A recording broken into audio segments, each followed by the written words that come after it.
Hi hello it's me Lakshmi. അപ്പോൾ എല്ലാവർക്കും സുഖമാണെന്ന് എഴുതുന്നത്. എൻ്റെ ചാനൽ ഇഷ്ടപ്പെട്ട ലൈക്ക് ചെയ്യുക, സബ്സ്ക്രൈബ് ചെയ്യുക. അപ്പോൾ ഞങ്ങൾക്ക് ഉണ്ടായ ഒരു നല്ലതല്ലാത്തൊരു എക്സ്പീരിയൻസ് ഷെയർ ചെയ്യാനാണ്. സൗദിയിലുള്ള എല്ലാവർക്കും ജസ്റ്റ് അറിഞ്ഞിരിക്കാൻ വേണ്ടിയിട്ടാണ്, എന്തെങ്കിലും ഉപയോഗം ഉണ്ടായാലോ.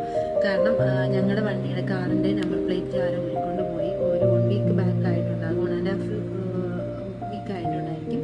നൈറ്റ് ഹസ്ബൻഡ് ജോലി കഴിഞ്ഞിട്ട് വന്ന് പാർക്ക് ചെയ്ത് നെക്സ്റ്റ് ഡേ മോർണിംഗ് ഡ്യൂട്ടിക്ക് പോകാൻ നോക്കുമ്പോഴത്തേനും ഫ്രണ്ട് നമ്പർ പ്ലേറ്റ് മിസ്സിംഗ് ആണ്. അപ്പോൾ കളന്മാർ തന്നെയാണ് ഊരിയെടുത്തുകൊണ്ട് പോയത്. കാരണം വാഷ്റൂം സ്കൂൾ ബുക്കുകളൊക്കെ റോഡ് തന്നെ ഇട്ടിട്ടുണ്ട്. അപ്പോൾ ഫസ്റ്റ് ഞങ്ങൾക്ക് സൗദി ആയതുകൊണ്ട് ഇതിൻ്റെ ഫോർമാലിറ്റീസ് പ്രൊസീജിയേഴ്സ് ഒന്നും അറിയത്തില്ലല്ലോ. അപ്പോൾ ഞങ്ങൾ എമർജൻസി നമ്പറിൽ കോൺടാക്ട് ചെയ്തു. പിന്നെ ഹസ്ബൻഡ് 2-3 ഫ്രണ്ട്സിലൊക്കെ കോൺടാക്ട് ചെയ്തപ്പോഴത്തേനും പോലീസിന് കേസ് ഫയൽ ചെയ്യാനാണ് അവരെല്ലാവരും പറഞ്ഞത്.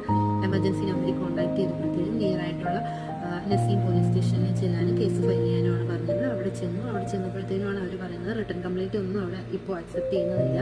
അപ്പോൾ ഞങ്ങൾ അപ്ഷെയർ വഴിയാണ് ഇതിൻ്റെ എല്ലാ പ്രോസസ്സിങ് ചെയ്യുന്നതെന്ന് പറഞ്ഞു. അത്